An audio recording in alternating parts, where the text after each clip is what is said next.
Cool. All right. So I post the post, right? And I'm like, all right, cool, whatever. And women got on that motherfucker and was like, niggas should know how to do that already, essentially. And I was like, everybody don't know everything. Like it's funny how it can be a stigma attached to black men and like the criminal justice system, but when it comes to family court, niggas are supposed to know all this kind of shit, right? Hold on, start from the beginning, so for the people who don't know what the post said and stuff. So when they say when you're not supposed to know how to do this, man, I'll read this motherfucker. Hold on. We live, by the way. I know we have already gone off the beaten path, y'all, but I gotta get my issue off. All right, so I put the post up and I was like, let's talk, family. I was like, especially my brothers. I'm like, go to court. Like if we talking about custody and shit, you know. Read the whole post. Okay. Yeah. So the actual post said, so many kids grow up thinking they have a deadbeat father. Whole time all they really had was a bitter mother, right? Okay. So that's the post, right? Mm-hmm. And again, even in the post, it said so many. It didn't say all. It didn't say in totality. It just said so many. Mm-hmm. Which, you know, so many is a relative number. It could be 12. It could be, 12 million. It's just so many. So I was like, let's talk about this. So I was like, essentially brothers go to court. Yeah. Like, go to court. You have rights. You can exercise them. And so I'm laying out step by step what to look for, what you can do, what you can't do, all that kind of shit, right? And it's just all informative. Like, it's an informative post. Because black men, black fathers, you have rights. Like, you have just as much right to be a parent as the mother does, right? Right. That's all it was. I didn't say single mamas wasn't shit. I didn't say, single mamas don't do a good job.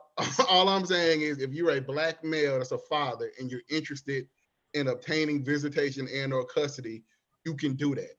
And like, here's what you need to do, period. So on the post, man, it was just woman after woman talking about, there's no excuse and black men need to know this already. And I'm like, dog, family court. Well, first of all, the criminal justice system, when it comes to black men, has such a stigma to it that a lot of black men have a natural and healthy fear of it. So what I'm explaining in the caption is, criminal court and family court are two different courts. Right. So, bro, relax. It ain't the same thing, right? I've known a bro who literally was like, he wanted to do it, but he was told that if he showed up to family court, they was gonna arrest him for like parking tickets.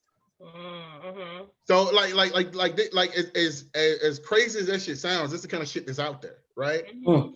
So and like, you don't know until you know. Right.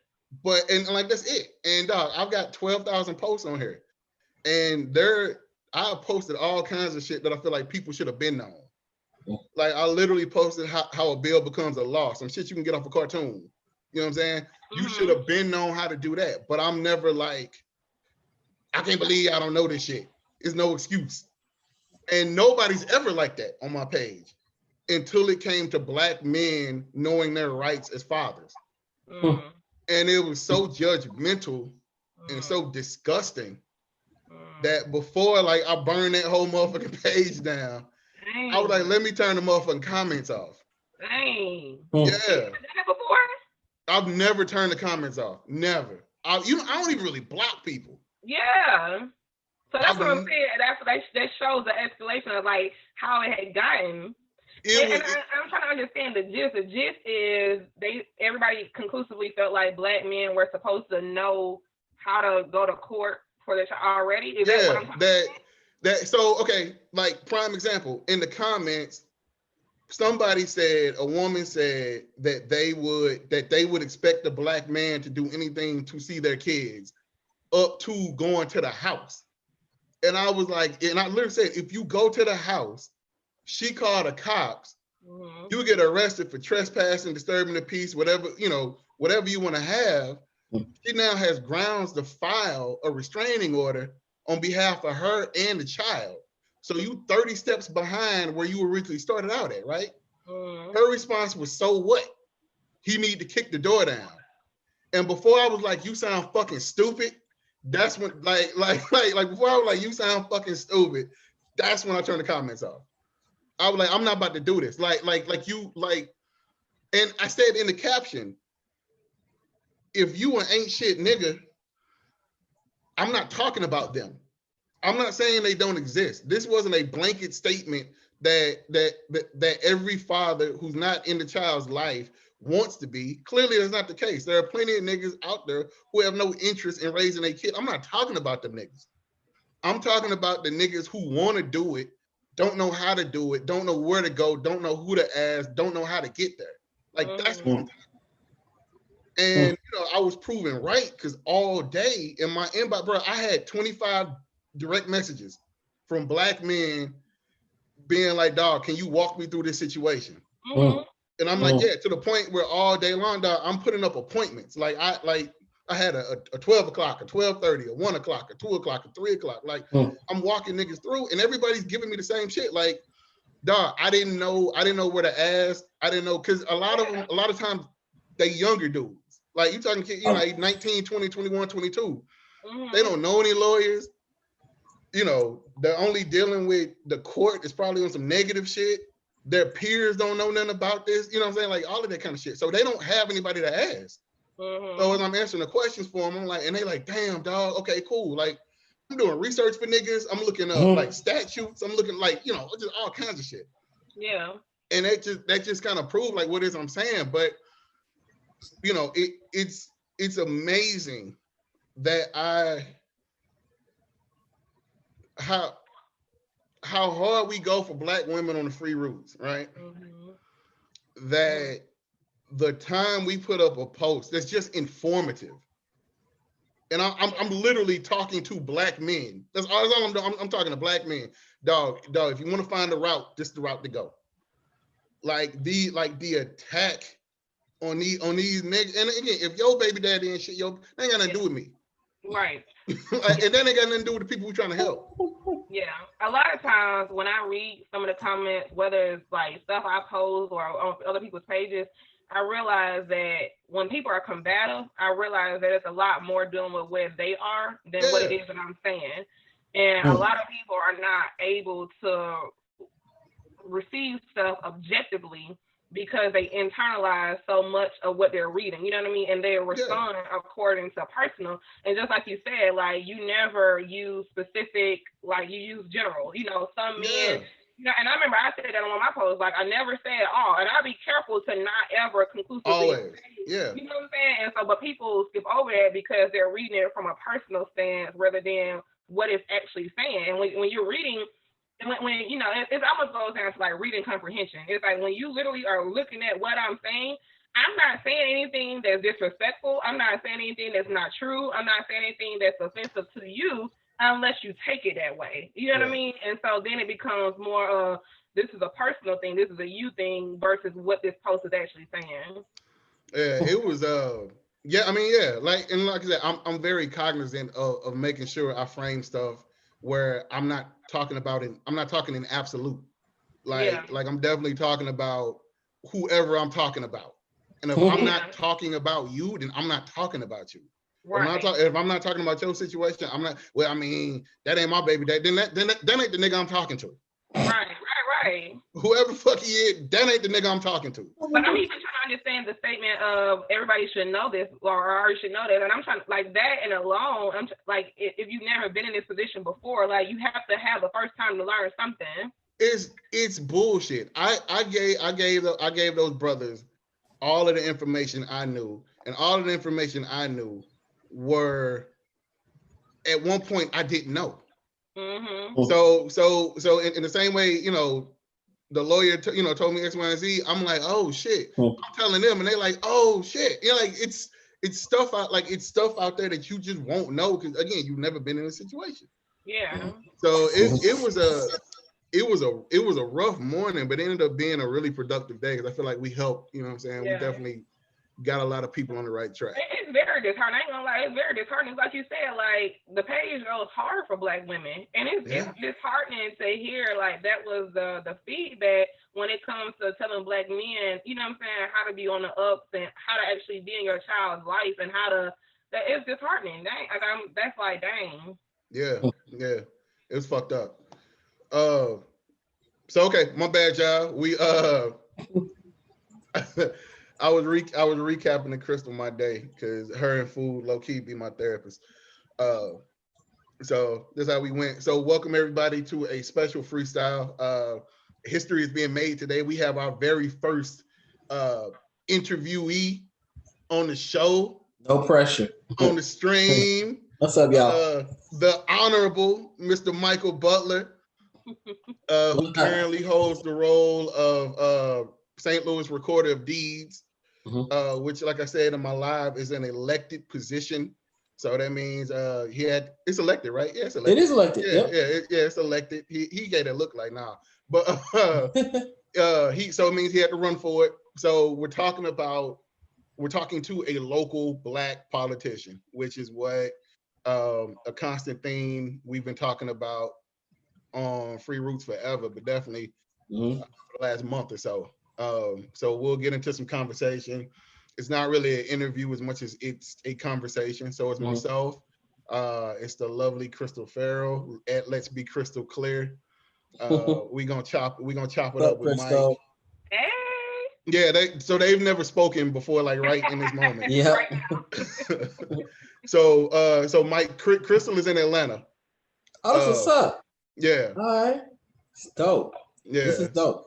So she's from the South Side. She's a contributor to the Free Roots Project, definitely. So like I said, we missing one, my dog Fool. If y'all kept up with him, y'all know he hit his goal today for raising funds to give Black men therapy session. So shout out to him. So I know he working his ass off. He said he couldn't be here. Get on that grind, dog. You already know we're gonna hold it down for you, definitely. So how we like to do, Mike, I'm gonna get into the kind of the history about what we're talking about. Okay. And then we'll dive into some questions and we'll just kind of let the conversation go. Yeah, I feel you. Bet. And then once I'm done with the history, I'll let you run your bio down. So yeah, you're good. No, it's just conversation. I didn't want to jump in your other one because I hate jumping into the middle of a conversation. No, you should have just jumped in, dog. Fuck it. Jump in, dog. I was like, I don't know about this.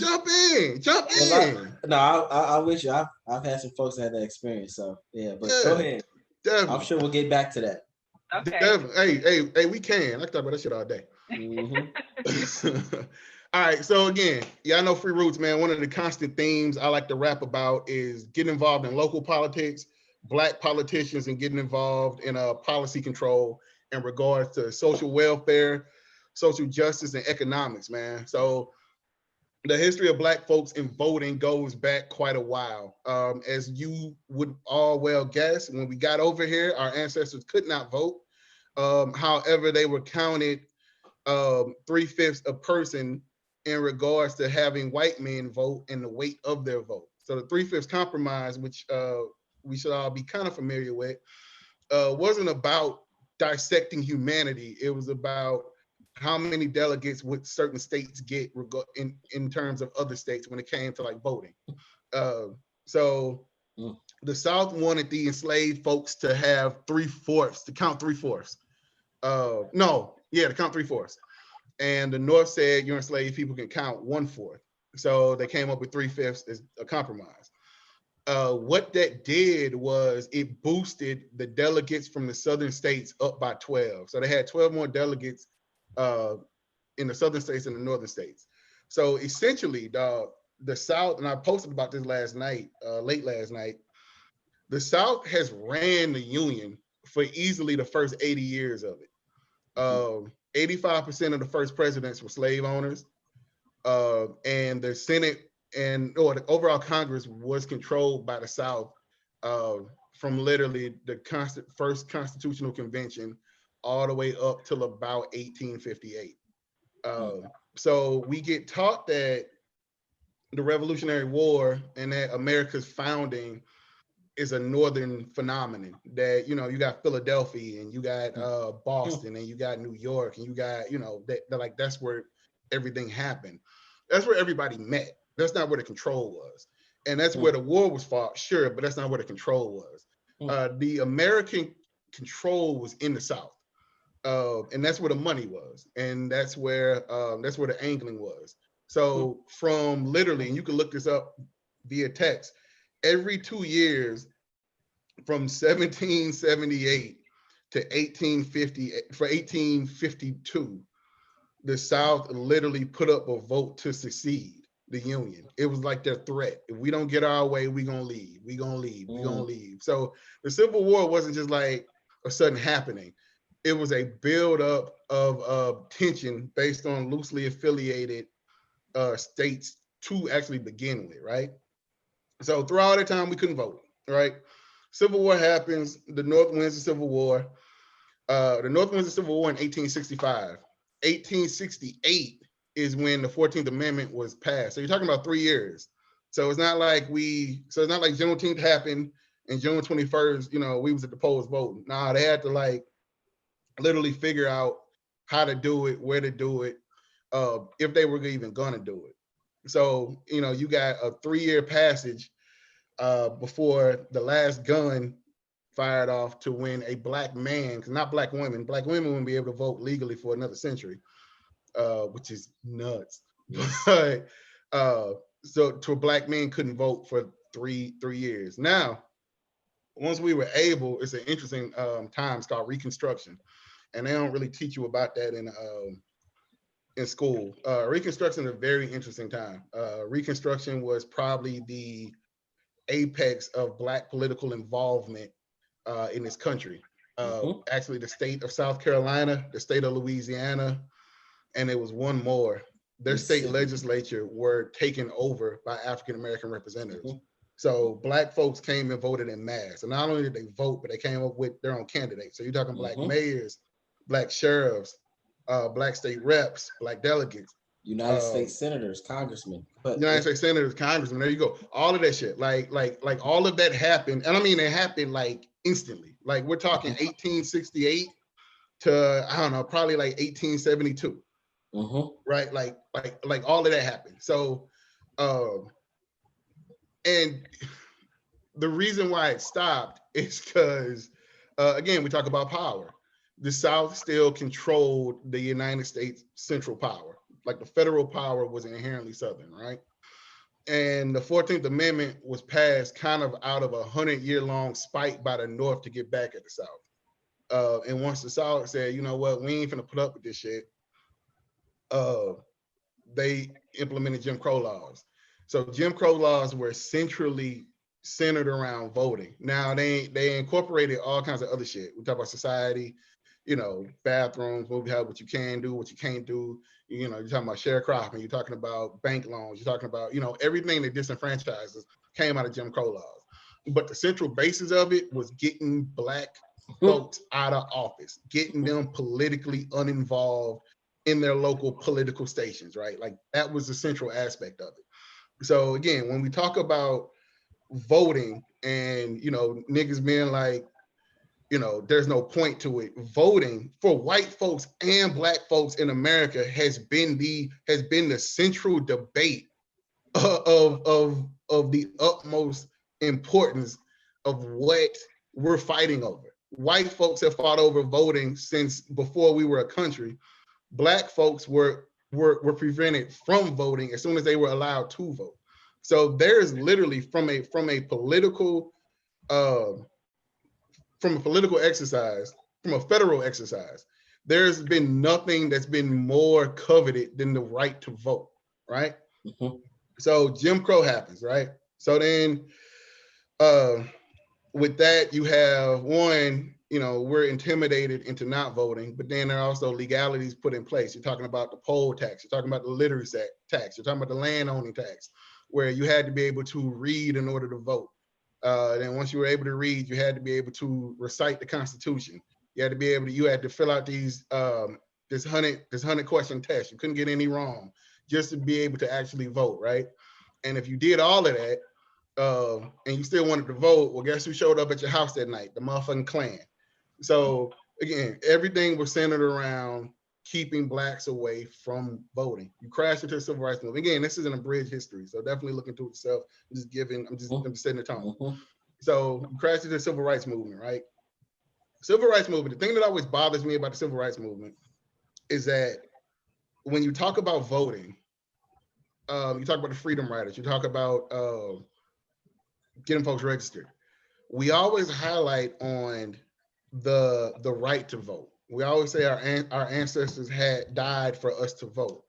What they really died for, more important than the right to vote, was the right to select their own candidate. So if you talk about Greenwood, if you talk about Natchez, if you talk about Hattiesburg, if you talk about Mobile, you talk about Birmingham, you talk about Montgomery, you talk about Knoxville, all of those areas were not only heavy in getting folks registered, but they were also grooming their own candidates. Because being able to vote, but then having to choose who they give you to vote for is in fact futile. Like, I will concede that. Us having, right now between Bush and Biden is some bullshit. Now we need to go not Bush, Trump and Biden.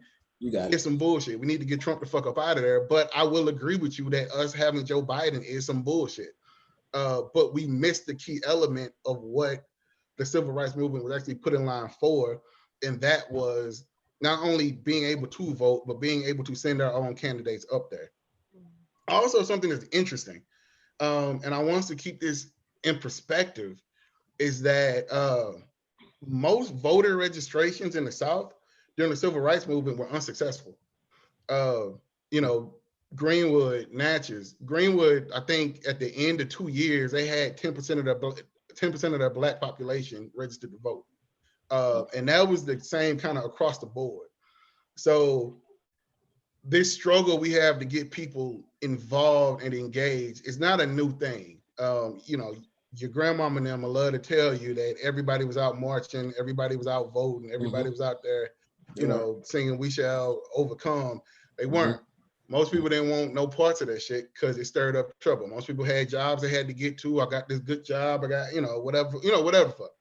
I'm not judging. I'm not, but I am saying that the struggle to get our people civically engaged is at least a 75-year struggle. So this isn't new.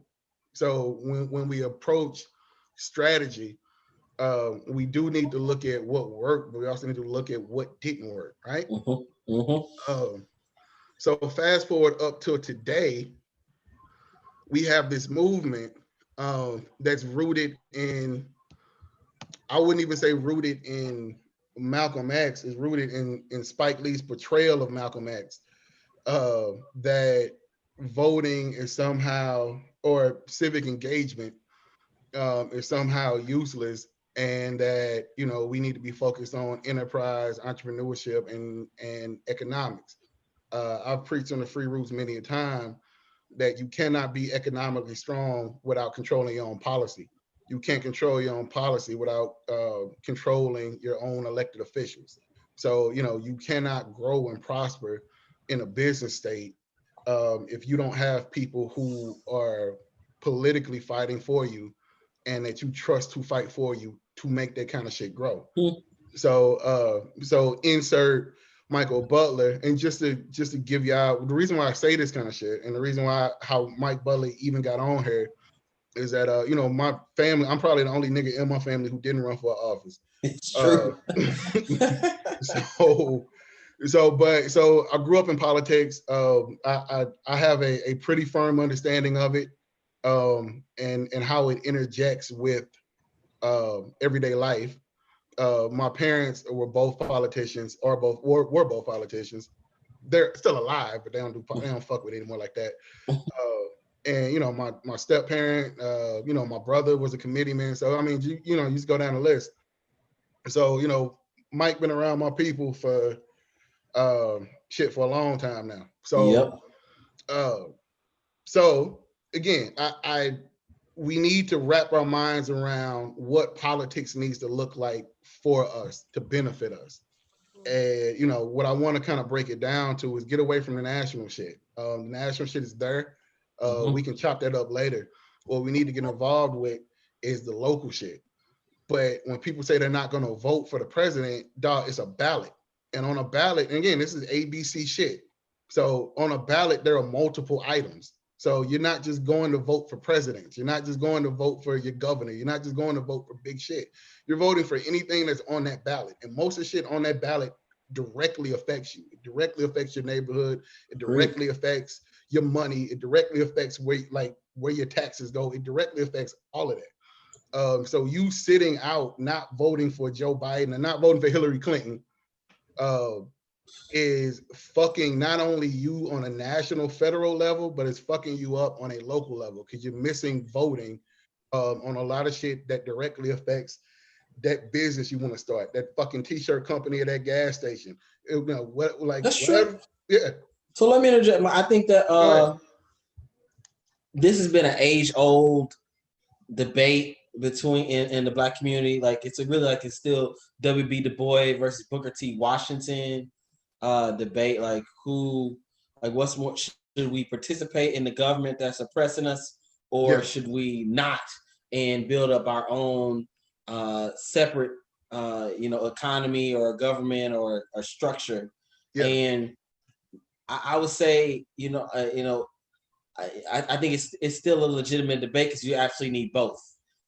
So now the older I get, the more I understand Booker T. Washington a lot more. When I went to school in Alabama, like I was straight up W.B. Du Bois. I mean, but the older I get, I think I feel. Explain that. Explain the transition. Explain the transition. When you look at other minority groups, and that's with other minority groups, especially Asians and Latinos, they don't have whole lot of elected officials. And Asians and Latinos always do economics first. They always build their own communities, build businesses, and kind of build their communities first. Especially, I mean, you look at St. Louis, specifically the Latino community here really has always had a presence, but it's had a more larger voting bloc in St. Louis in the past 30 years. And they have not focused on getting people elected. And they're still not elected Latino. And there's only one elected Latino as a committee person. There's not an alderman or state rep or any Latino that's elected in St. Louis. The Latino community is very focused, but there's a Chamber of Commerce. There's been a Chamber of Commerce here for a very long time. But it's important to know that there was a Latino mayor way back in the 20s and 30s in St. Louis who was Latino and Caucasian, and the Latino community didn't necessarily Cervantes didn't really it wasn't a perfect relationship. But the point I'm making is that now the black people as a minority group, we're a lot different. I mean, we have a different history with America than Asians and Latinos, and we've had a lot more oppression, a lot more suppression, a lot more segregation that we can't do some of the same things that Asian and Latinos have done. But at the same time, the point I'm making is that there are minority groups that are successful without any political power. But I would ask, like literally ask, when you talk about, when you compare us to two different minority groups, you're also comparing a lot of folks, not all folks, but a lot of folks who chose to come over here. Correct. As opposed to right. a race of people who literally laws were prevented us from doing certain things. And so, it's almost like you have to change the law.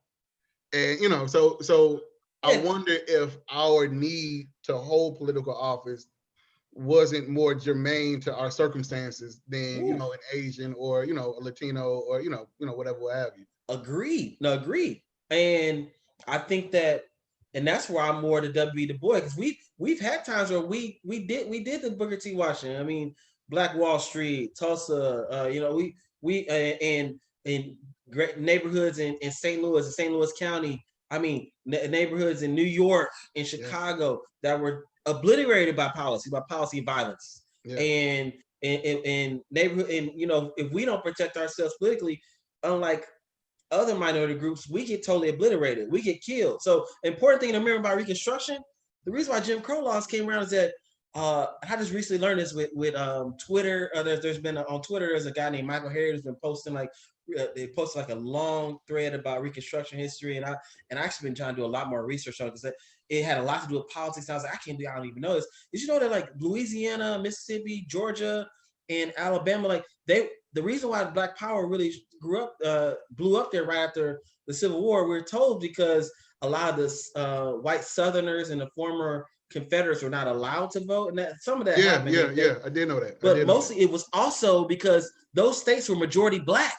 Yeah, they had so many slaves that Black people became the majority. No, and it was like, oh, just like in St. Louis, like, oh, yeah, stars now, okay, oh, and then I mean, Hiram Revels. That's one of my favorite. He was a United States Senator in Mississippi. They haven't had one ever since. Yeah. So part of that is they had the majority, they had the power. So Jim Crow laws came by because white people like their former slave owners was like, whoa, apartheid literally came. We literally had apartheid in this country. People was like, whoa, these former slaves are now running us. Like, and it's hard to talk about for folks in Alabama, Mississippi, and Louisiana because it wasn't just laws that were created.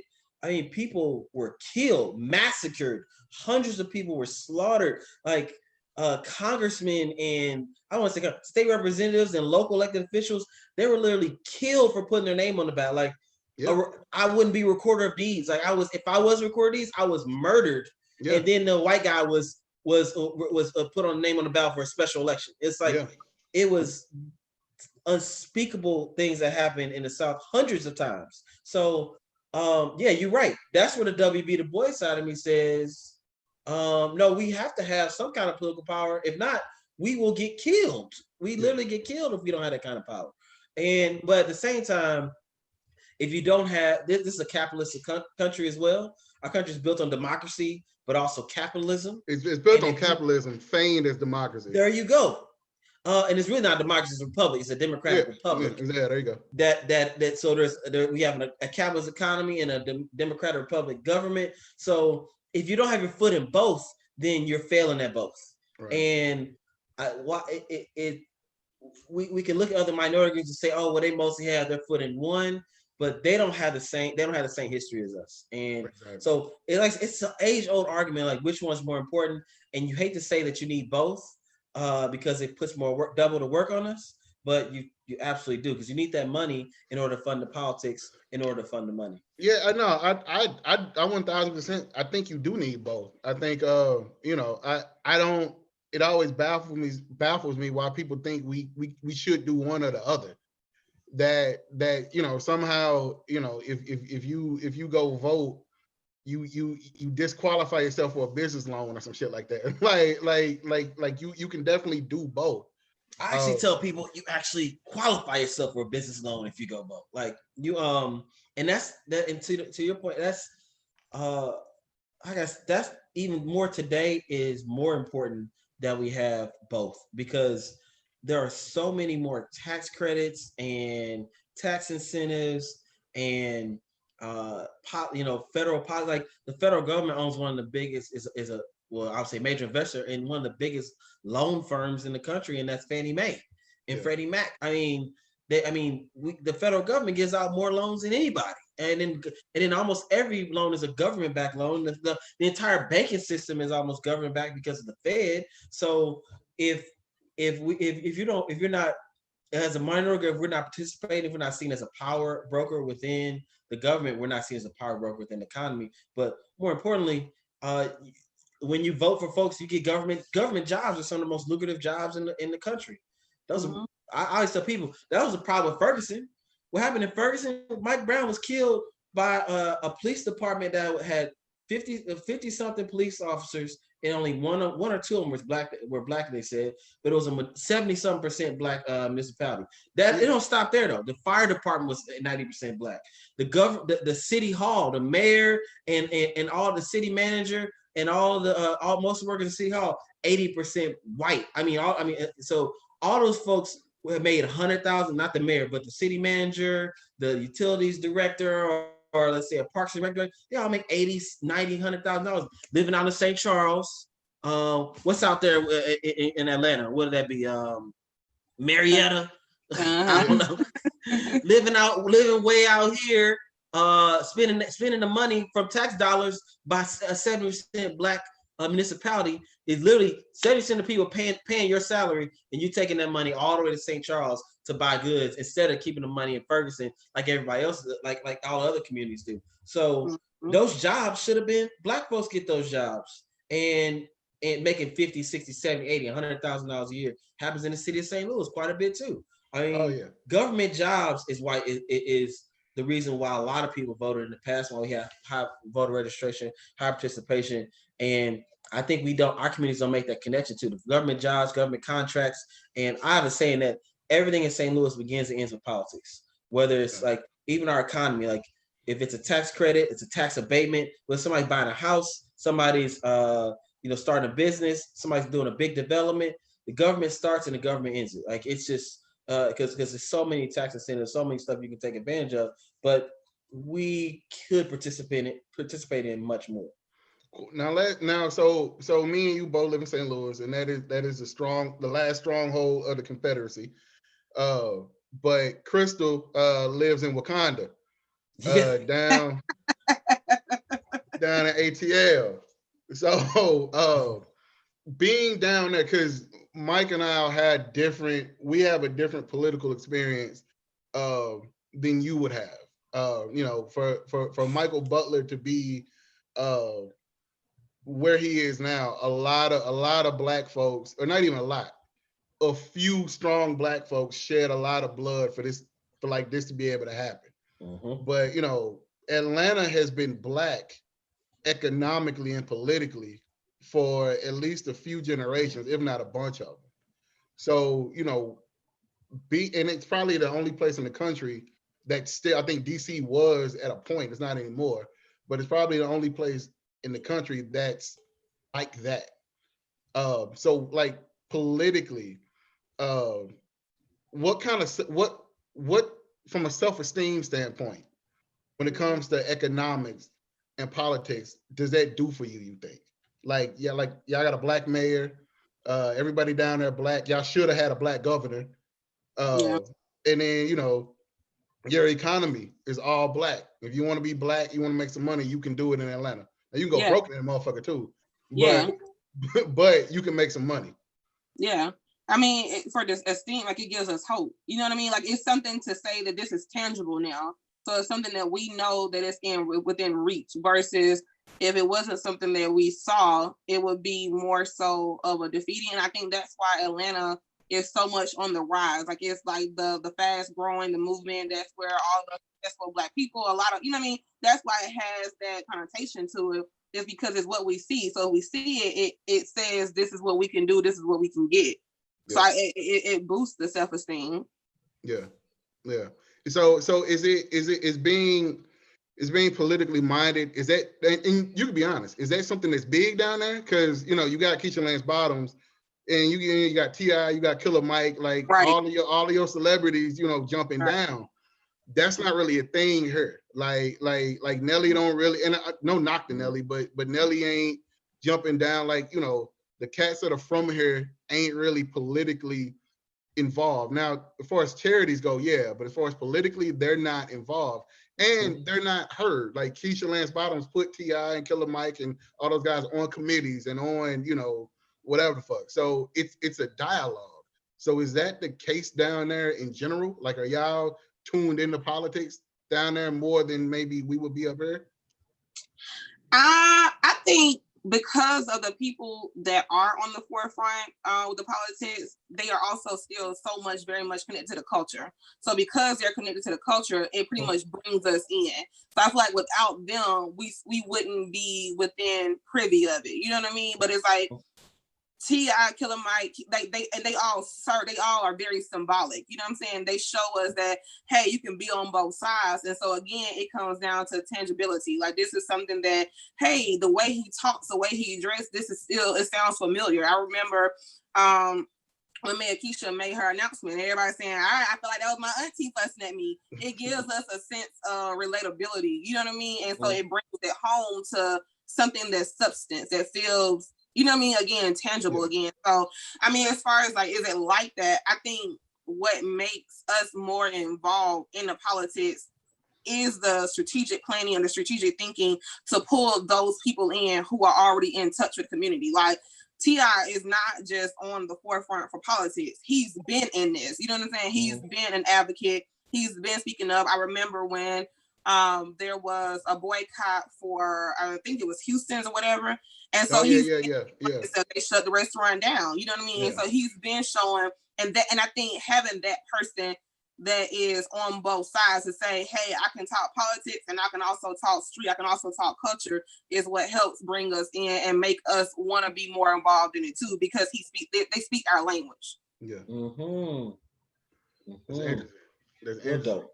Yeah. Real dope. Definitely. So, and I think, you know, even though Stacey Abrams kind of got, not even kind of, she got robbed out of that spot.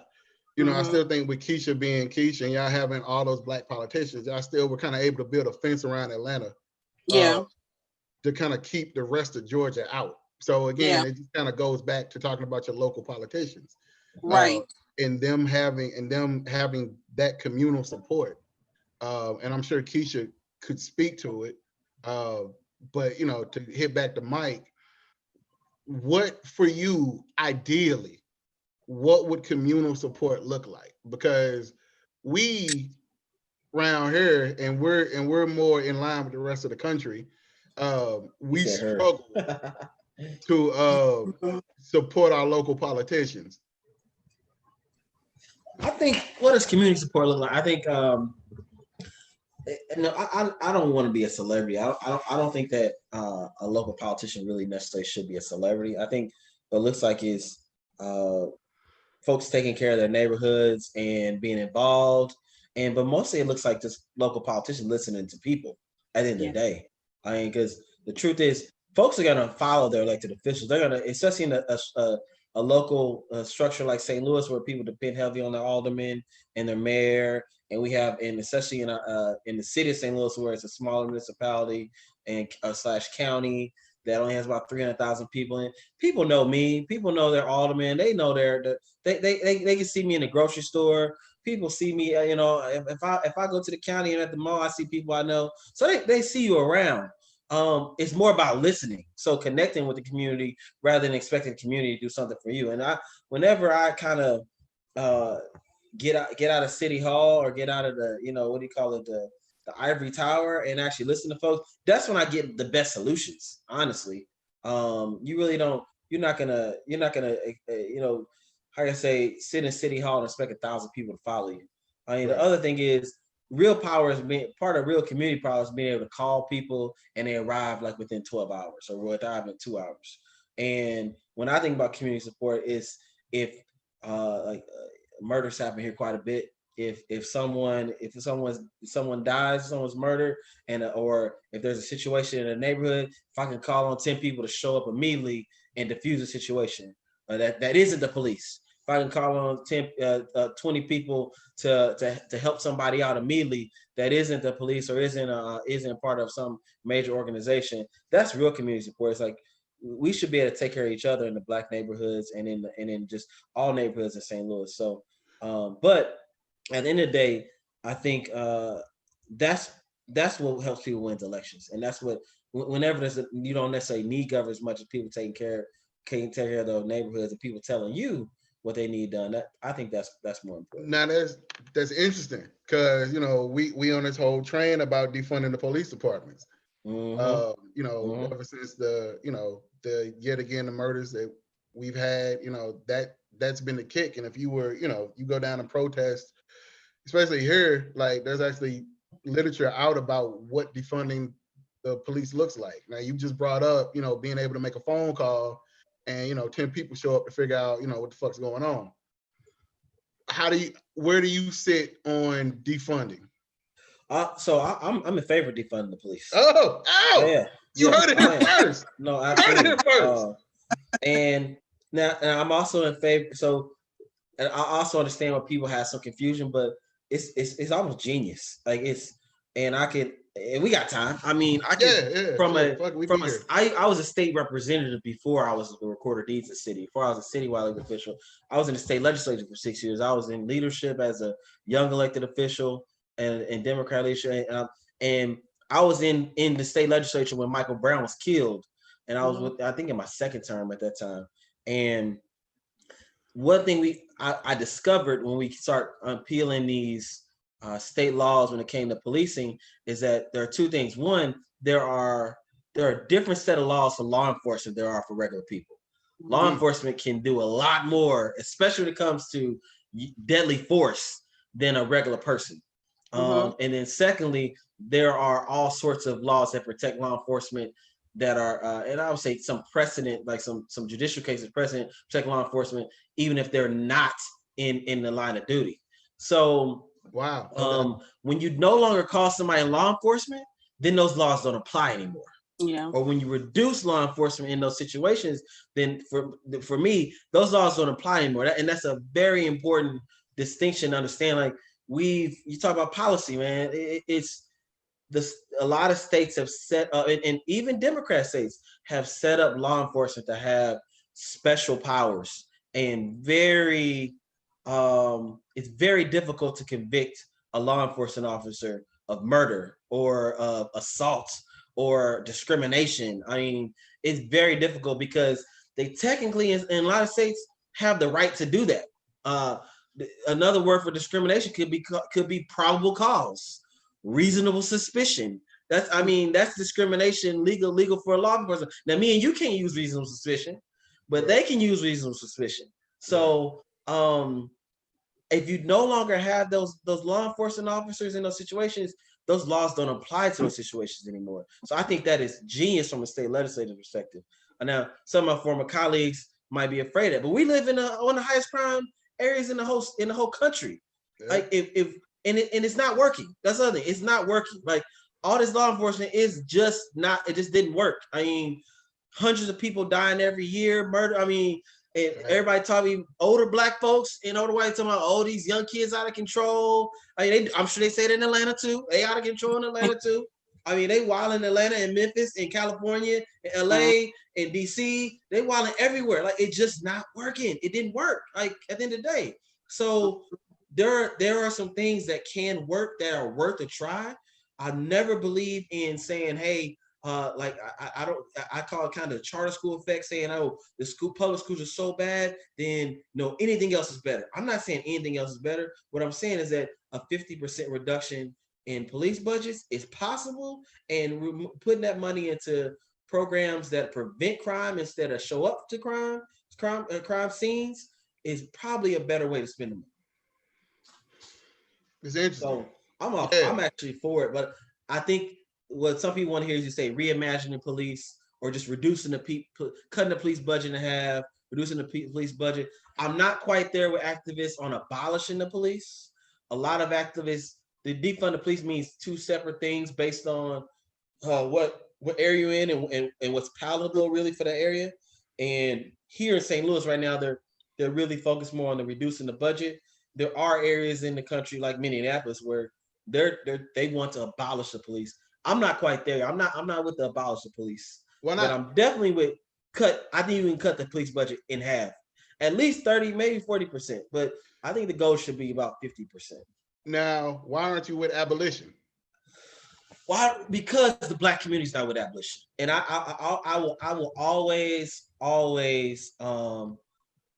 give credence and default to older black people and their knowledge and their lived experience. And when older black people say, "Oh no, I ain't with that," but hey, I can see where we can reduce it.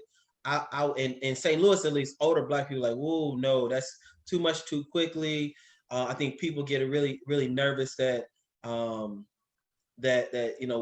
our high crime areas that they're not going to be anybody to respond. Because at the end of the day, in our high crime areas, older black folks and middle class black folks, they even if some folks have been I don't know, some people have had negative instances of police, they still depend on the police when they call 911.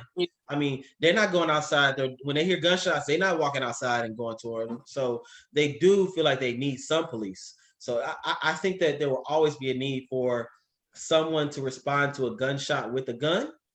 Whether you call that person law enforcement or police, that's where you go into whether you actually abolish the police. I think there are a lot more questions on the abolish police side that who do you call them? Like, what did exactly they do? What exactly they respond to? How many of them are there? What kind of firearms do they have? Like, I'm not sure. There's a lot more questions on the Boston side that I think will get worked out over the next 5 years if we're going to go down that route. But I think it's clear that you can defund the police and you can cut a budget. I think that is clear. I feel like we're like teetering in the middle now. Like it's this middle gray area where, like you said, we call the police because we still need somebody to show up. But now this other gray side has been, but now we're afraid that when they show up. Mm-hmm. I mean, we've had to kill mentally disabled people. We've had them kill other people who were no threat. You know what I mean? And so now it's slowly turning into, well, yeah, we need somebody to show up to still protect us, with deadly, when somebody else has a gun, but now at the same time, when somebody else doesn't and they show up, it becomes a worse situation. So now it's like this gray area where we're like, okay, well, who do we call? What do we do? Because we can call the police, but then you have that thought in your mind where if I call them, is this going to end up bad when it didn't have to? Agreed. I definitely have that. And I think that's, so when you dial 911, you dial 911 if you're if you cut yourself, you cut your hand, you're going to dial 911 and an ambulance will show up. So that's why I think it's easier to defund the police, because in a sense, the dispatcher is going to be the most important person in the situation. So if you call it's still an emergency situation, you cut your whole hand off. A police officer's not going to show up. If your house is on fire, a police officer don't show up, you dial 911. A firefighter shows up. Now it's easier to devote about some of those calls to a social worker, somebody like homelessness situation, mental health situation, somebody shouting outside, some stuff that doesn't involve an emergent. I don't want to call it not emergency. Doesn't involve some kind of violence or a victim. I think a direct victim. Like, there's no reason why police should show up to car accidents. Like, somebody gets in a car accident, I know police officers like, why am I even here? Like, why am I showing up?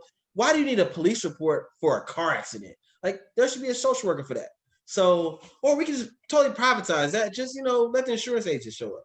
So I agree with you. And I think, and what you'll find is that a lot of people, police officers will say that's probably between like 50 to 70% of their calls are those mental health, the ones that are not trained, mental health, homelessness. They're going from call to call on a bunch of stuff, but they do still get the fights, the gunshots, the really terrible stuff. But that, if they can just depend on those, and we can really cut their budget and move to social work. And then people might call more. People actually might call.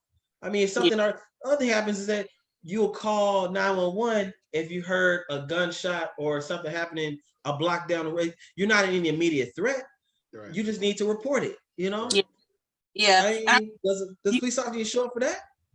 You mentioned a very good point. Like, people would call more, because I also know in some of our communities, having a police show up in your neighborhood ain't something that you want. You don't want them in your driveway in front of your house. So if they designated the call to other people who would be better responsive to that particular situation, people would call more, and the situation would get de-escalated in a better way, because these people who they're actually calling now are actually trained to handle that particular situation.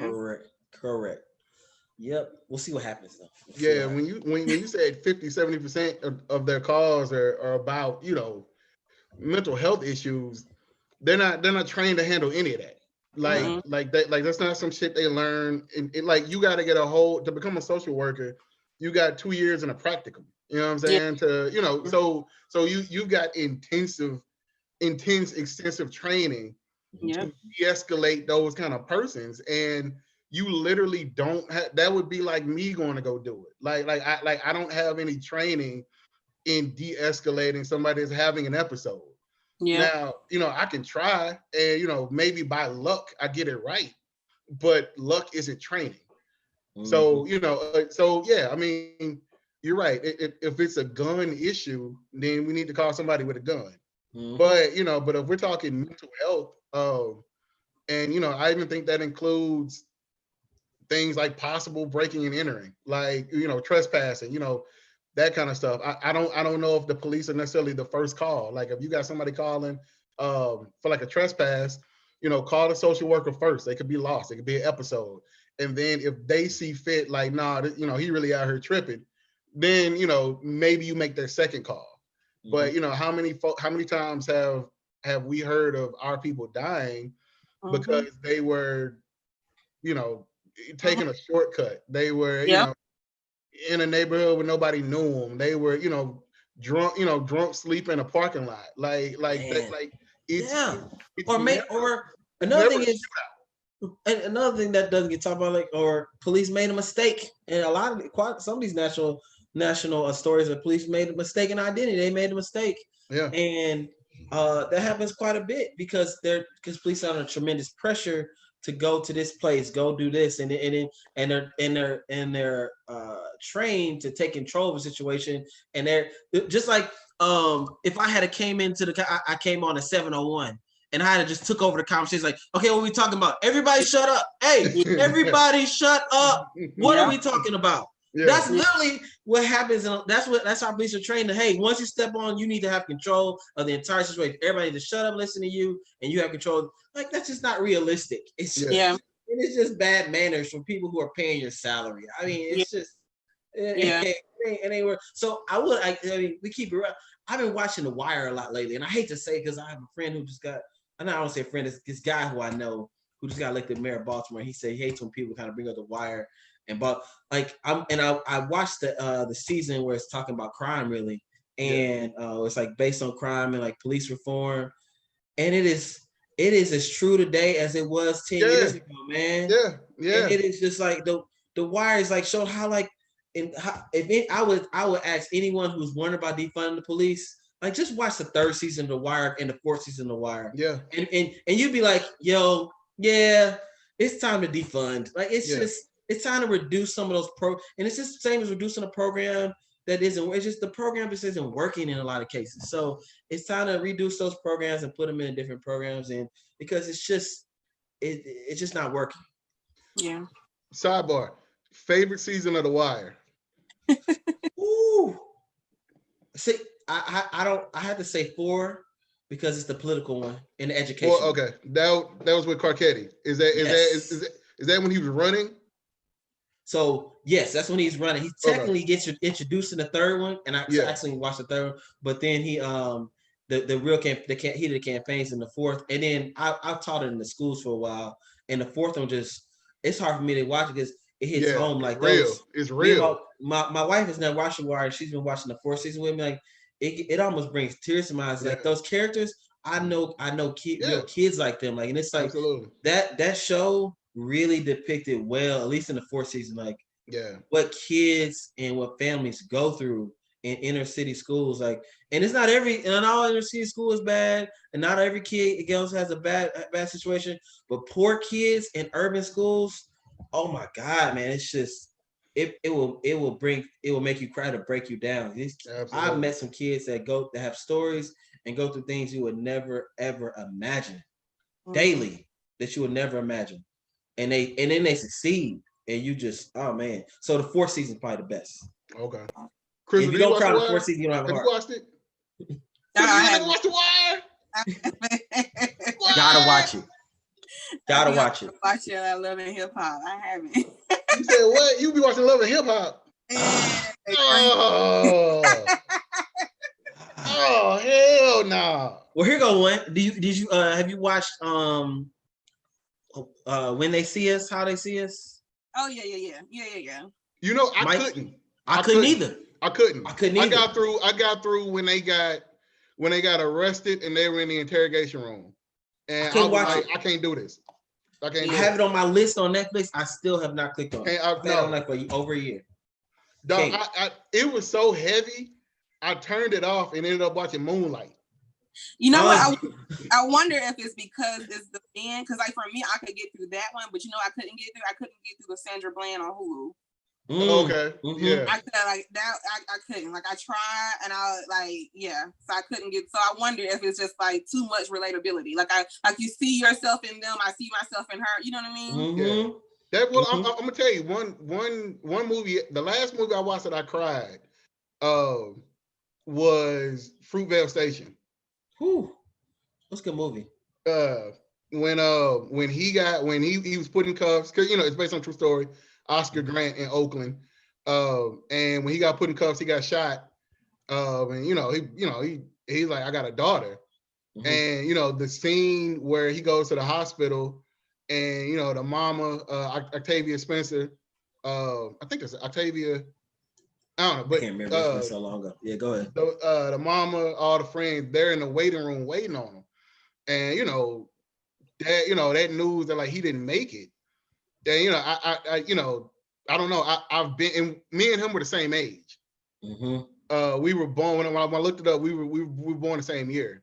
So when I think about just kind of being somewhere with your friends, maybe being drunk, maybe being whatever, and all of the stuff that has happened that could have gone way wrong, mm-hmm. and it goes that left, and you end up dying from it. Like that could have been me on any random night going out. That could have been you, and it mm-hmm. it just really hits you like this is real. So like I watched it. That was maybe like 2:00, and it's a few years ago, but it's like 2:00 in the morning. Like I turned it off, bro. I was like, shit. Like I was like, man, I'm crying. Like, oh my god. What I remember from that movie is his look when he got shot. Yeah, the look on his face, like he was shocked. Like I'm about to die. It was like, oh my god. That's when it kind of. That's when I kind of well up. Yeah. We got to make Crystal a list of fucked up black movies that you got. Did I tell you that? She ain't seen Roots. Yeah. You seen Roots, Crystal? Oh my god, y'all gonna do this online?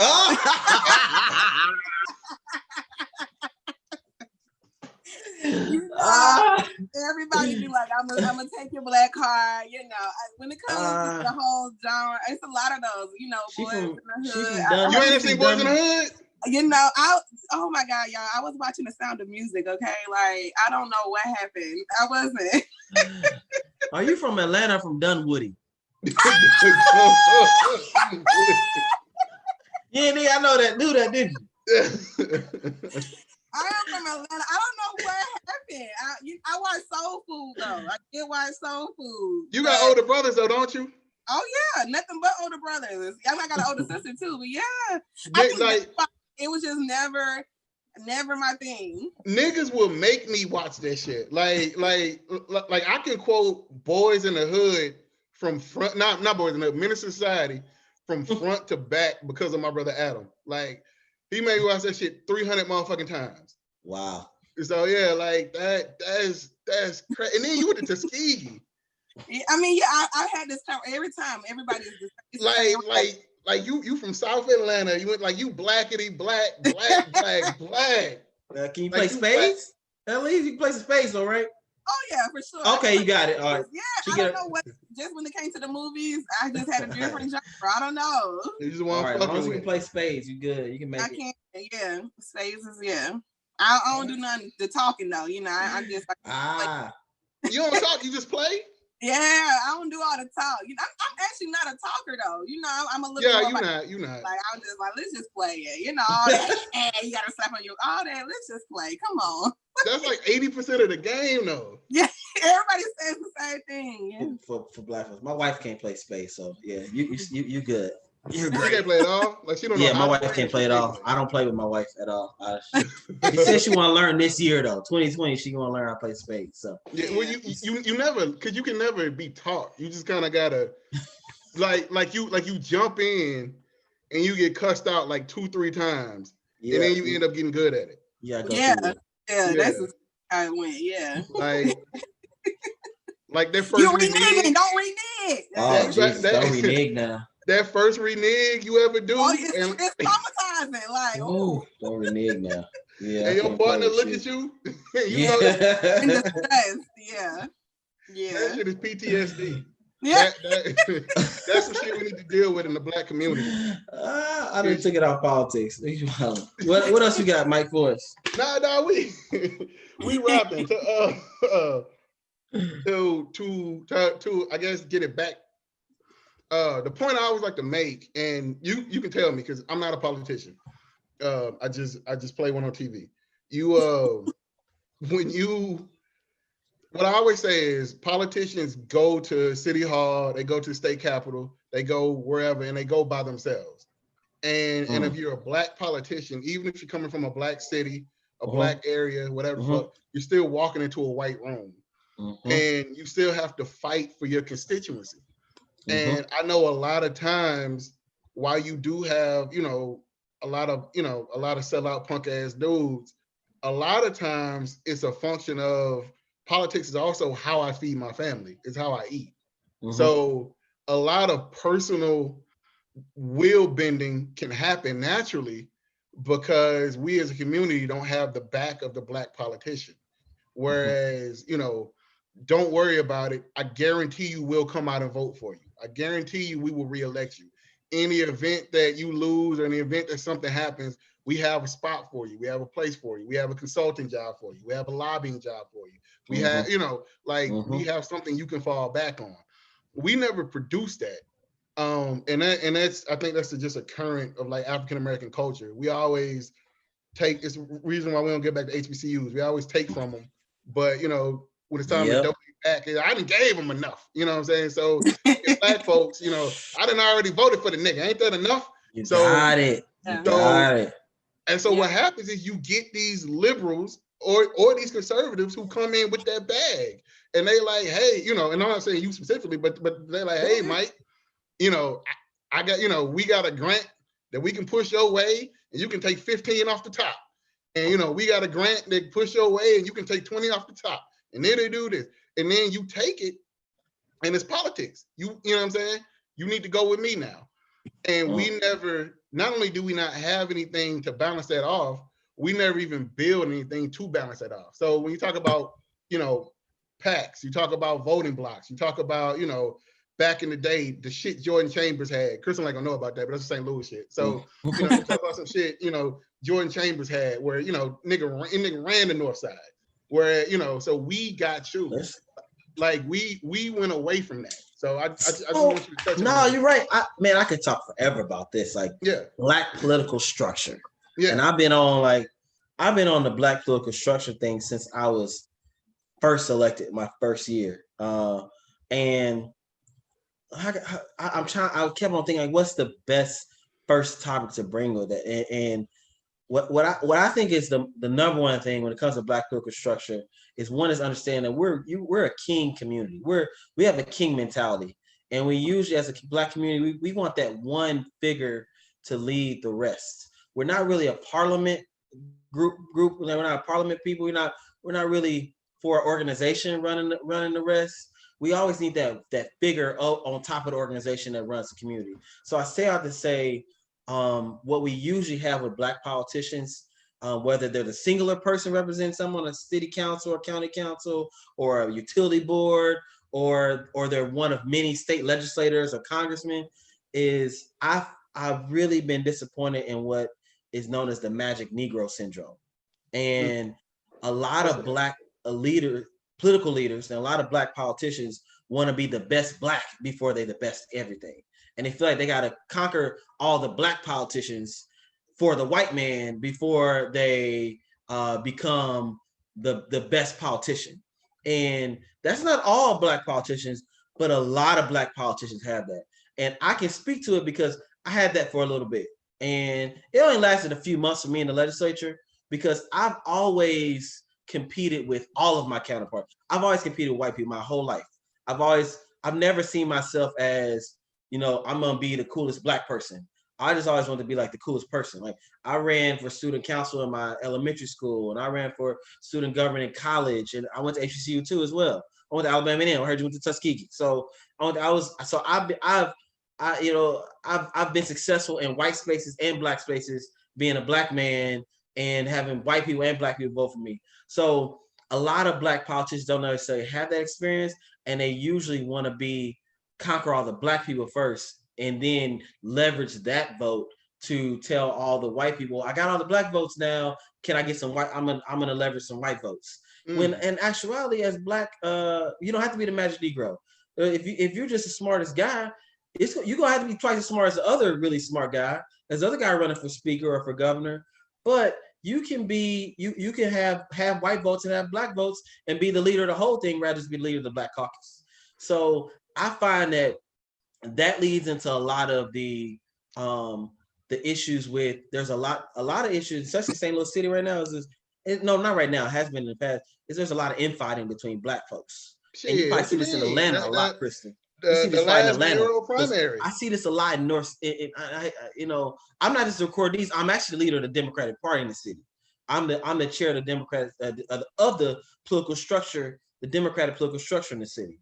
So you see a lot of, when you live in a majority Black neighborhood and areas where there's nothing but Blacks, it's, instead of folks you know, helping out their alderman or working with the alderman, a lot of folks want to run against the alderman. And I have to convince them, like, hey, why don't you just help? If you want to do something, just help that alderman, help that young lady, help her out, you know, get behind her 4 years later, you know, put her up in the top position, in a citywide position, then you can run for alderman. But you just talking about running for alderman. So, but I live in an area where it's a historically Black area, but it's a mix. It's a 50% Black, 50% white. I live in like what's known as the near South Side. I live in the 6th ward, and I've actually ran against nothing but white candidates my entire career, and I've turned white seats Black in my entire career. So that, and you know, there's I get pushback from that from the white community, but I've never really felt the need to run against an African American. So once again, I don't necessarily have that magic Negro situation. A lot of folks, I can work. Some people use the word crossover and be the leader of everyone rather than just the leader of just Black folks. And do I represent Black issues? Absolutely. Do I pull white folks over to Black issues? Absolutely. Is it clear where I stand on Black? I just got an article in American about Black folks in the Board of Elections. Absolutely. I mean, but when it comes to representing Black folks in a white space, I think it's important for Black folks to know that we all on a team together at first, and that you don't have to be the spook or the magic Negro in order for white people to respect you. You just have to be the best yourself and become the best there is in the space. In a lot of cases, you see a lot of Black folks conquer white spaces. I mean, there are in Joplin, Missouri, right after the flood, maybe 18 years ago, there was a Black mayor of Joplin, Missouri, Melody Colbert King, beautiful woman, amazing lady. It's a 90% white city, and she was the mayor. She was the only Black on the city council, and became the mayor of the city council. I mean, it's not impossible once you to become the best without trying to conquer all the Blacks. Yeah. I want to ask, so the other day, I talked about the imposter syndrome, right? And a lot of people gave me a lot of feedback on just that feeling of not feeling good enough or feeling like I don't belong in this room. So when I'm hearing you talk about how you're used to being in that space and you're used to running, running against that space, like, did you ever like encounter the imposter syndrome? Hell yeah. Hell okay. Yeah. I still I hear you. Elementary school. I still do sometimes today. Yes. I mean, even in the sense I do today. I mean, especially when you're in a new space and you're trying to figure it out. Yeah, you definitely get feel that way. I can look back on, I was in graduate school, and I just left a job in corporate, went to graduate school, and I was getting an MPA at the University of Missouri. I went from a historically Black college to a PWI for graduate school. And my first month, I did horribly. And I had to learn, how to talk to some of my white colleagues, like, hey, how did you write that paper? Like, can I see your paper? Oh, I just did a few little things wrong. That's all it was. I knew I was smart. I didn't have the lingo and had to know, in a sense, know the rules of my industry. So I use that kind of to overcome my imposter syndrome all the time. Is that when you feel like you have an imposter syndrome, it happens. It can happen once a year. Every helps with any growth. It's just to reset yourself and realize, like, you know what? That's right. I don't know everything. So let me learn what this system is, and then you'll find that a lot of people didn't take their time, and you can rise up a little faster. And the truth is, white people got imposter syndrome too. They got it all the time. I mean, you get they don't just have imposter syndrome. They're, in some cases, they're imposters, because they get to positions that they talk about affirmative action. They don't have affirmative action. They have legacy stuff, and as well as just a lot of there's some Caucasian politicians who I call button pushers. They're black ones and white ones, but folks who are just there just to be a vote for the entire machine. So, oh yeah, you definitely get it. But what I would tell anybody who's afraid of imposter syndrome is that the higher you go, the more you'll get it, and just you have to learn how to work through it. Yeah, you're not perfect. Sounds like a lot of it though is also rooted, not necessarily that part, but when we're talking about being the best black and then corralling them and saying like I got the black vote or I got the black ear, is rooted in inferiority complex. That the only folks you can conquer or lead or whatever you want to call it are black folks. That you've done all this work convincing us to get on board, and then you don't look at the work you've done when you turn to white folks and then wait on them to affirm you. And instead of being like, okay, I got the 6th ward, I got the 6th ward, I got 7th ward, the 3rd ward. Now I can get the 12th ward, I can get the 14th ward. Like move across that lane. And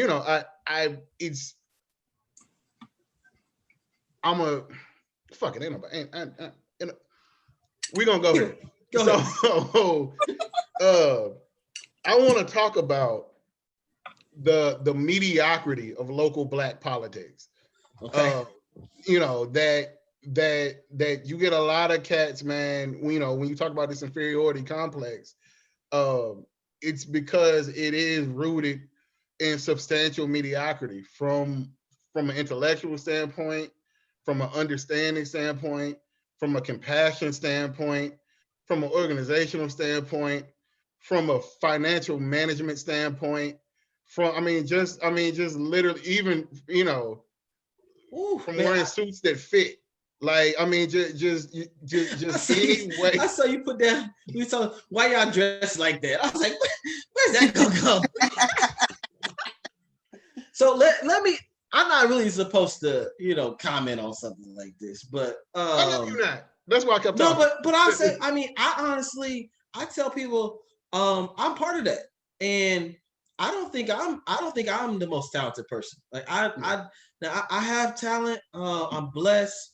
I studied the politics. I have a master's degree in public administration. I studied government. And I hate to say the game, but I studied the game. I'm a student of the game. I listen to a lot of folks. I listen to a lot of history that's passed down. A lot of what you learn in politics. You do learn the book. You can only listen to people who've been there before. Yeah. But still, there are much more talented folks in the community than there are that are elected. But I'm gonna say that's not just a black problem, and that's across the country. There are mediocre white politicians all across the country. There's always been a potential for more talent in leadership and in politics.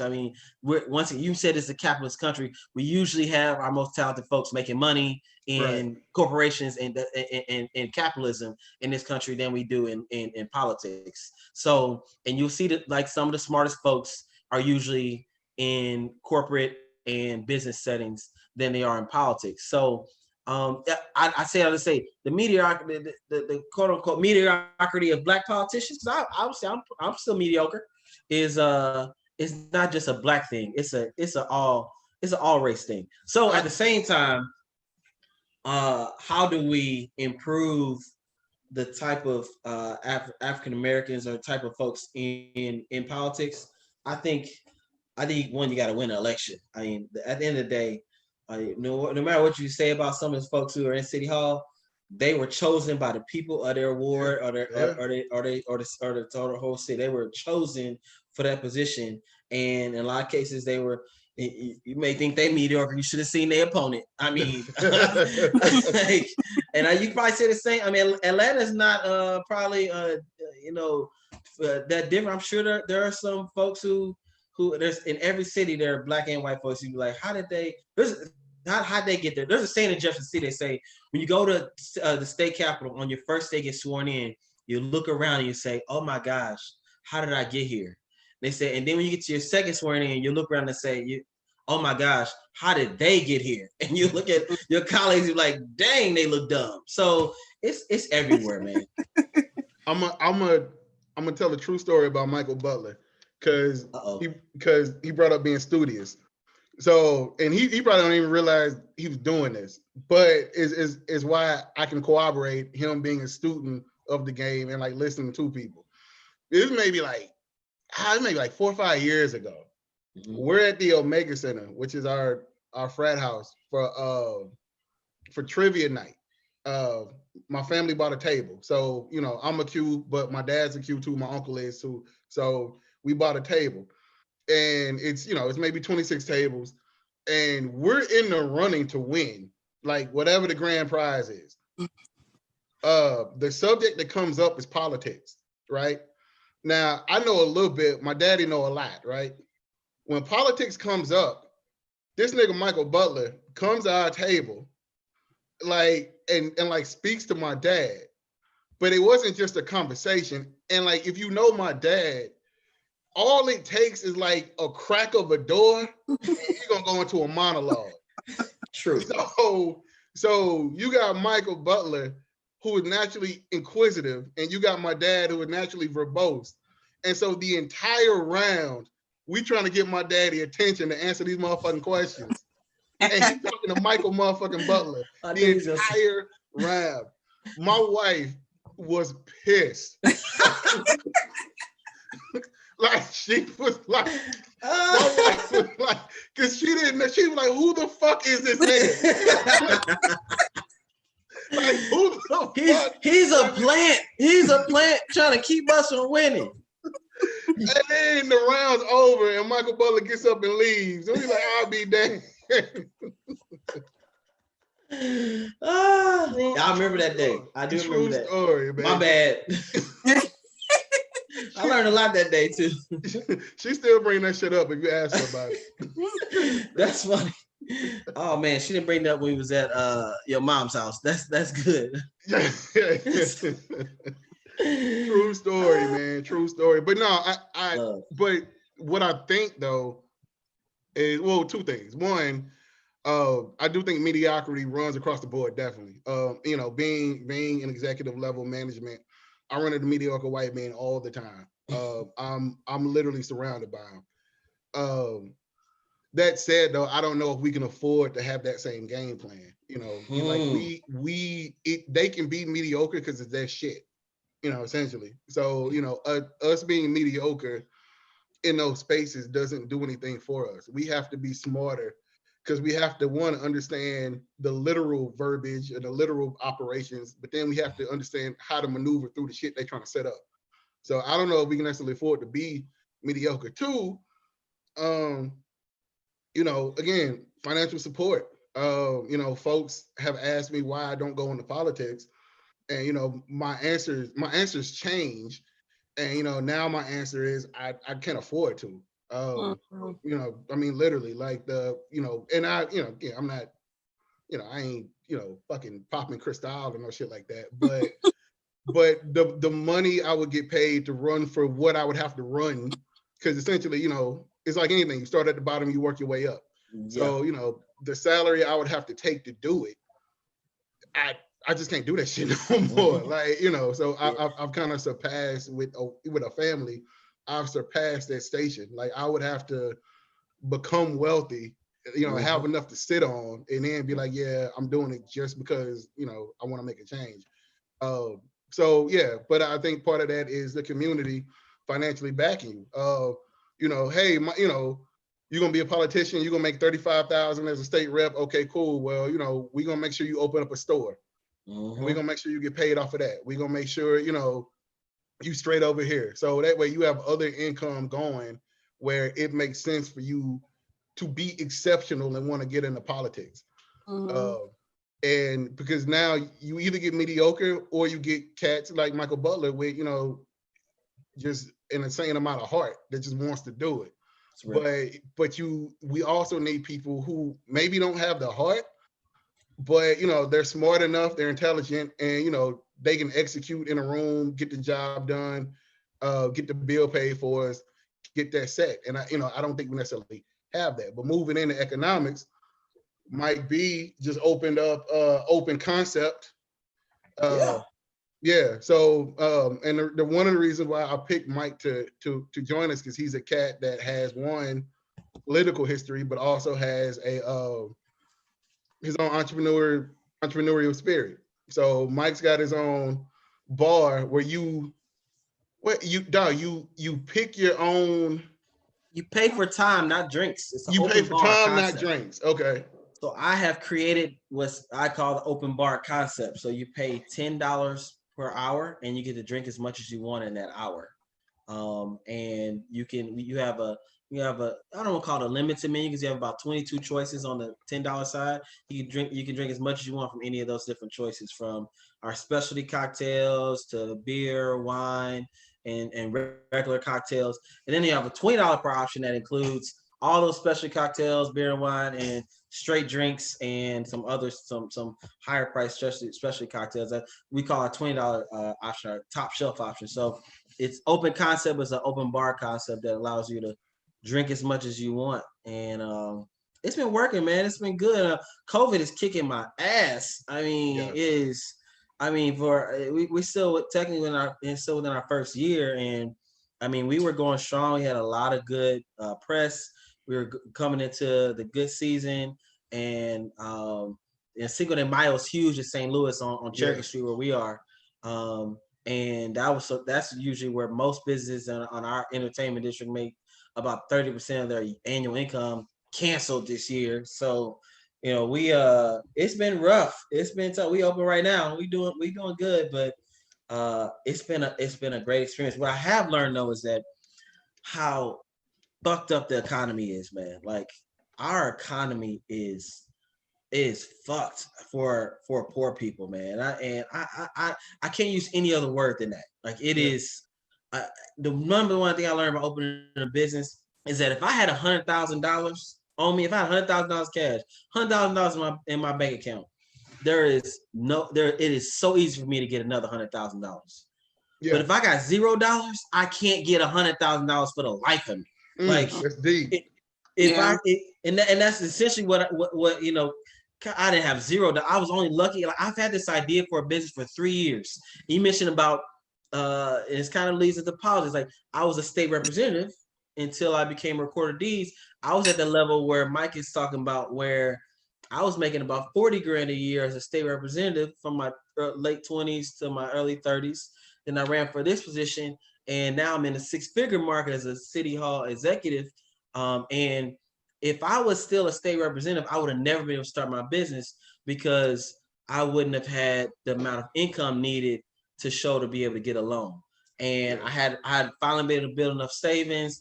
I own a house, and I still haven't gotten $100,000 loan to me because I don't have $100,000 in the bank. Me and some investors, we pieced together about $80,000 to start the business. And if you know anything about starting a bar or any business, like $80,000 is nothing. Like I look at my space, and it's definitely, most people start a nice bar with like $500,000 to $750,000. Like our space looks like a good $250,000. We did it on 80 grand. Like it is, we are really, and for me, we are really lucky. But for me, that's what the Black businessman is. Black business people don't take risks. Black business women, like they have the best ideas for the least amount of money, don't take a lot of risks. I mean, you give a Black woman 100 grand, she gonna bring you back $1 million. I mean, in a year and a half. You give a Black man 150,000, he gonna flip that and bring you back 600,000 in 6 months. Like that, it's gonna be quick. So, but because we don't have capital, we don't have a house passed down to us from family, we don't have a large amount of savings, we can't access this capital. Like it's more money in this world than there ever has been. There's more ways to get to money, and we can't get to it. And but the guy who has $1 million in the bank, $10 million in the bank, he can get 100 million tomorrow, but I can't get 100,000. Like, I mean, oh my gosh, you talk about policy to policy. Oh my man. Now, who you got on the chat? You got Crystal Farrell. Crystal Farrell is the Madam C.J. Walker, the Puff Daddy, the Maloof brothers. So she know what I'm talking about. Yeah. Of South Atlanta.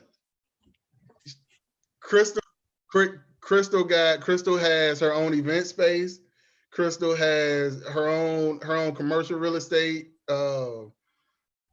She's a mental health professional. She got her own wine company. I don't even know where she got the grapes, but she got her own wine. She got real estate outside of the state of Georgia. Like, I mean, when you talk about self-made, not necessarily self-made, because nobody's self-made. We all got help. But when you're talking about doing it, she's her own boss, she's her own person. She out here getting it. Like, that's who you got with you. So life coach. Like, I mean, she goddamn Ayana and Puffy all rolled Crystal, up into one. You done turned $100,000 into $1 million in before. Look, you know what? But that's why I'm understanding where exactly what you're saying, because you're exactly right. You know what I mean? Like, I'm having this conversation a lot more frequently, and that's why I was telling Fu, the other guy that would be with us, he posted something on his page the other day about the financial trauma, you know what I'm saying, within our bloodlines. So it's like, you know, I'm having this ongoing conversation with my friends lately where I'm like, as much as I got, I should be somewhere else, you know what I'm saying? But it's something about it where it's still, but it's because it's still a lot harder, you know what I mean? Like, one of my properties down in Tuskegee, Alabama, a tree fell on it about 5 or 6 years ago. It has been ridiculously hard for me to get a renovation loan. Ridiculously hard. That house is still completely, you know what I'm saying, abandoned and everything else because I'm having a hard time getting this renovation loan. Whereas our counterparts, you know what I'm saying, like they are do a lot more, and that's why they're able to go up higher. Whereas like we have these things, but even while we have it, the road is still just as hard. Is, you know what I'm saying? It's still something about it that's just, it's hard. It's harder for us. It is. And it ain't just man. I'm gonna add into one thing I've seen is that, man, and I hate to say it, but it's just most 80% of our customers are Black.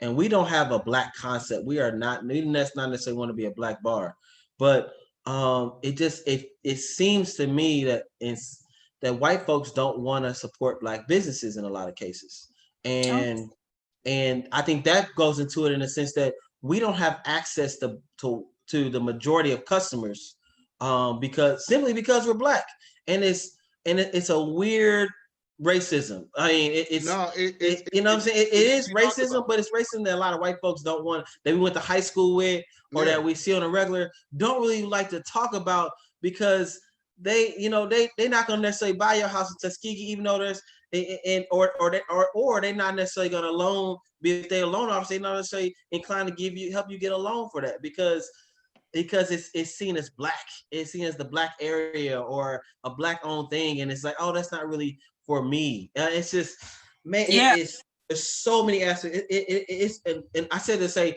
it's on both sides. Like, we get hit on the loan side, on the capital side, trying to start the business, and then when we do, we get hit on the sales side, because companies is all about sales, and we really seem to be left out of 70% of the customers because we're Black owned, and then and then you have. You don't want to hide that you're Black owned, but then you have some, and I know you got this in Atlanta, even in Mecca, even in American Mecca, there's Black owned businesses who don't say they Black owned. I mean, you got that, they're just like, oh, we just, I don't put it out there, I'm Black owned, because right. I mean, now I feel like because of everything that's happening, it's like a trend almost to be like, oh, I'm Black owned. Everybody wants to, say it. But on the flip side, I'm almost kind of going a little bit. I've noticed that I have an Airbnb property, right? I've noticed that with my profile picture that was up there, I was getting a lot of the younger crowd who wanted to come in, wanted to kind of smoke, wanted to do all that, and they were intentionally offer me less. I was like, can you do this? Can you do this? And so I'm asking, like, I know another girl who has a high rise downtown. She's still Black, but that's not her profile picture. So I'm like, do you have this problem? She's like, absolutely not. You know what I mean? So now I done changed my profile picture to a picture of my dog, because I'm like, oh, they like dogs. They like. That's what you what we say. They go ahead. And did your sales go up? Right. And then, you know, even when it comes to my events venue, another experience that I've had, and like you said, we bite the bullet on the sales part, right? So I've heard a lot of times, but you're on the south side. So being on the south side, it's almost like you're only going to cap at so much. It's only so much that people are going to want to spend or whatever. I looked at so my venue is a residential style property. I looked at almost an identical house in Alpharetta. This is up north. You know what I mean? The house, when I say identical, it was just more so the features, I guess, the asset, but it still didn't have what mine have, right? It didn't sit on acres. It didn't have parking. It didn't have a lot of the stuff. I have TV. I have tables. I have chairs. I have all this stuff. They renting $500 an hour. And I'm barely making that on one booking. You know what I mean? But because it's an area location, I was trying to I put my venue on the Georgia, whatever, like a peak scene anyway, but it's for production, Georgia Productions, whatever, right? To try to get movies and films or whatever. Right. And I know somebody that's in the film industry, and I'm like, I keep on, you know what I'm saying? But there's like, they worded it as it's about who you know, but that's not the case. It's what they see is it's on the south side, you know what I'm saying? It's on this area, whatever, and they'd rather spend their money on a more, you know what I'm saying, whatever area downtown or whatever, and spend the more dollars versus I'm like, you know, I have, like I said, acres. You can use as scary movies. You can do a whole lot with this space, but it's not, because in essence, when you say on the south side, you're saying black owned. That's what it is. I put this on Instagram maybe about a week or two ago, and I was like, you know, ever since George Floyd and Breonna Taylor, you know, rest in peace to them, you know, we've gotten all these allies, right? And I've noticed, like, we just hit, I think before George Floyd passed, or before he was murdered, I might have been at like 53,000. So we talking like a month ago. Now I'm at like 61. And a lot of them are white folks. Like I've had more white followers than I've ever had, you know, period. And so, you know, I put a post up for all this marching, for all this signage, for all this, you know, you in my DMs, you know, crying to me about whatever, what have you. What Black business have you supported? We're talking about Black businesses as far as we need to support them, which we do. But for white allies, how much of your dollar has been put into the Black community? You know what I'm saying? Your protests are cool, your marching is cool, your signs are cool, your, you know, whatever you got going from that aspect, that's fine. But, you know, I like to say, you know, if we had social justice, we would need social welfare. And part of having social justice is being economically viable to your dollar as well. If, you know, Crystal has an event space that's just as good as anywhere else, why not? If Michael Butler has a bar on Cherokee Street that, you know, that's an entertainment district, why not? But when you say Black owned, you know, it's this connotation of, you know, it's Marcus Garvey, you know, speech in the background, and, you know, kente cloth dripped over the door, and, you know, people look at it like that. But in reality, it's just a business that happens to be owned by Black folks. So we do need to support it, yeah. But if you're down for us as an ally, as far as us getting not equality, but just equity, that includes your dollar too. So, you know, so you need to be intentional, just like you're intentional about putting a Black Lives Matter, you know, AVI up, profile picture up, whatever, what have you. You need to be intentional about patronizing Black owned businesses. You know, and then just from a generational wealth aspect to it, it's generally about who can take the losses the longest. And, you know, we're not able to do that. You know, you start a business, you make 40,000, all you got is 40,000.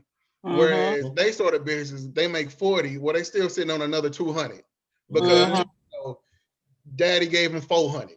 And, you know, they sank 200, and so they made 40, but they still got another 200 that they can burn, plus the 40, plus another 40 they're going to make in year 3. So by the time it starts turning, year 4, year 5, they're still sitting on a cushion. Whereas we only made 40, we sank what we had, and 40 is not enough to turn it over the next year. So we end up. Oh man, yeah. I'm in that mode right now. I mean, honestly, if we would expect to be in a better spot, but and then having that nest egg allows you to every business has a down period, has slow times. Right. Every business is gonna suffer some kind of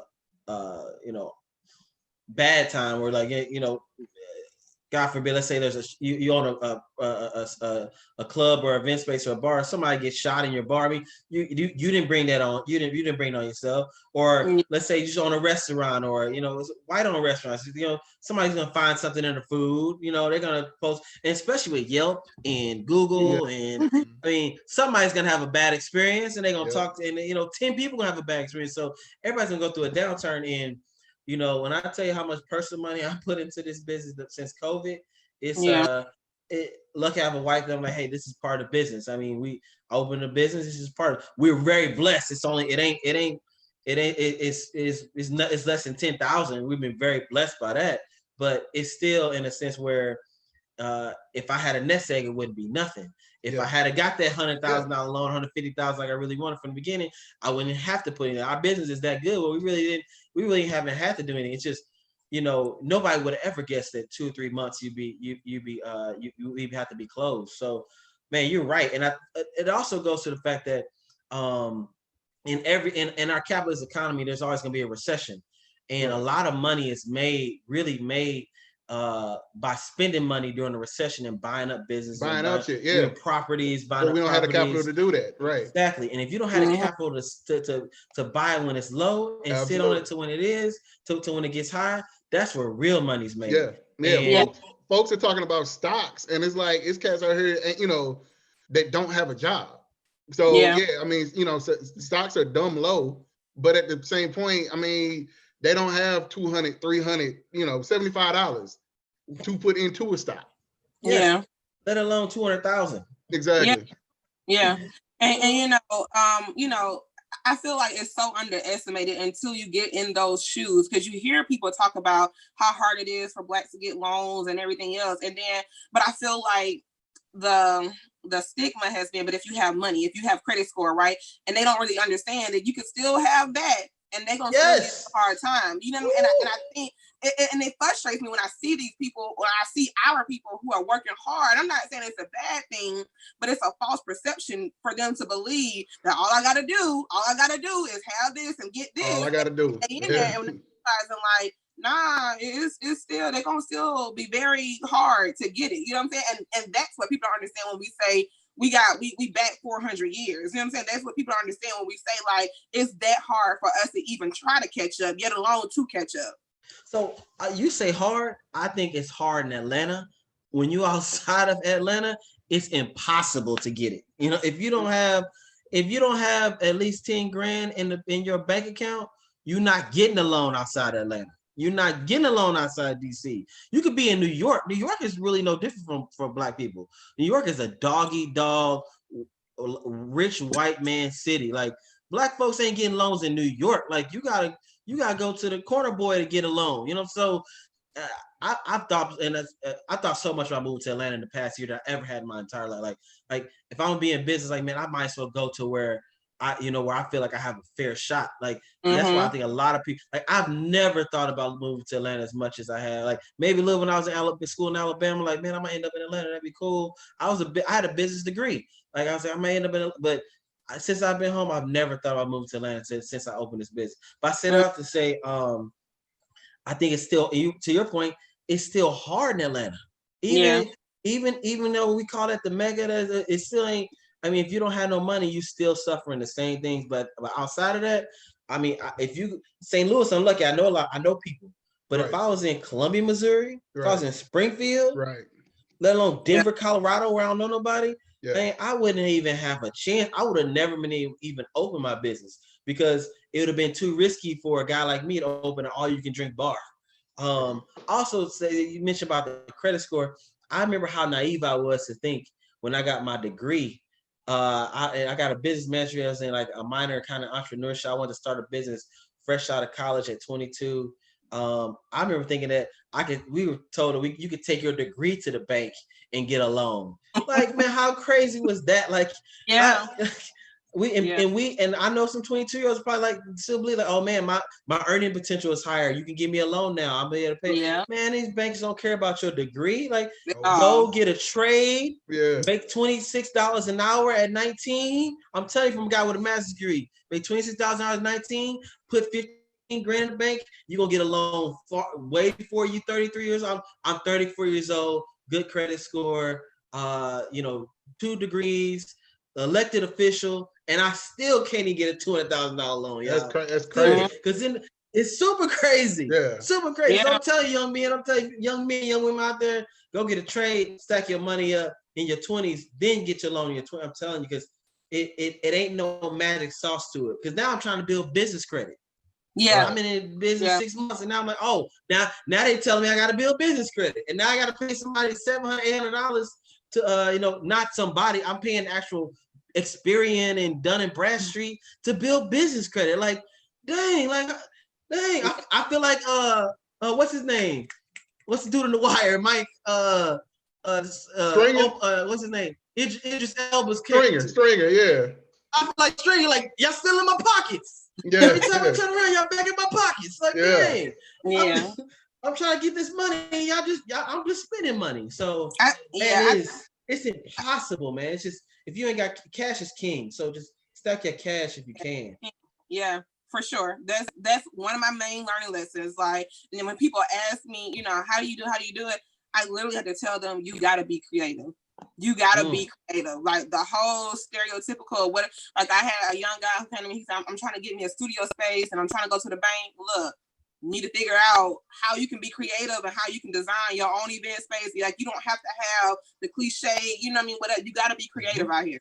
That's the only way. Because when I want an events venue and I'm looking at how much actual commercial events venue places cost, I'm like, look, that's a lot of money. That's almost $1 million. You know what I mean? You got to be creative. And I think that's how we start to get ahead, is we just got to start thinking outside of the box, because that's our only benefit. That's real. That's good business too. Definitely. It's definitely real. Definitely.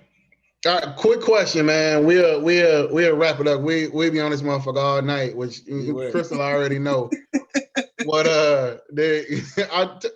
we still ain't making under 90 minutes, man. We right up on 2. One day we gonna get it. Politician, collector of recorder of deeds. When you in the car and you gotta go do some shit, you gotta go handle some shit, you gotta get in the zone. Who you putting on? Who you playing? I gotta get in the zone. Jeezy. Jeezy. Jeezy been my man since Thug Motivation.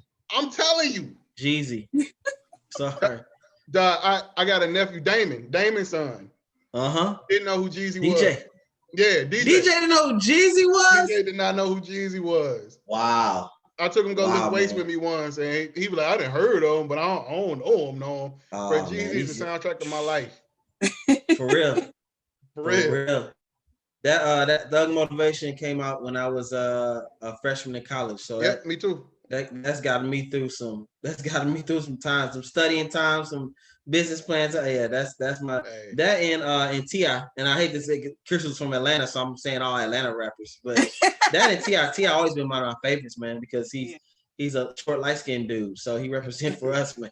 But I think we're the same age. I mean, Atlanta ran it, like yeah, like my wife is from Georgia. She's from Fort Valley, and we was kicking it up here with some of my home, whatever, and we was just playing like music, I bet you don't know this, and she was like, y'all ain't gonna know this, and she put on like Pastor Troy, and we were all in the room like, dog, what? Hey, what you mean? That was my high school football album, boy. That's what I'm saying.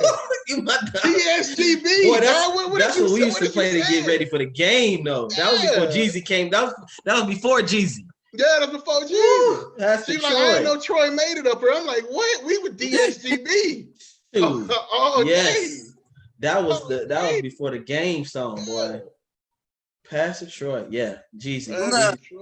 But give her credit, because she be on the music. Every time I see her stories and I see she posts, I'm like, oh, she had them playlists. She be No, she be having it, but Yeah. But she had us fucked up. If she think we didn't know who Pastor Disaster was, we was on. She put on like Vice Versa. We was like, bro, what?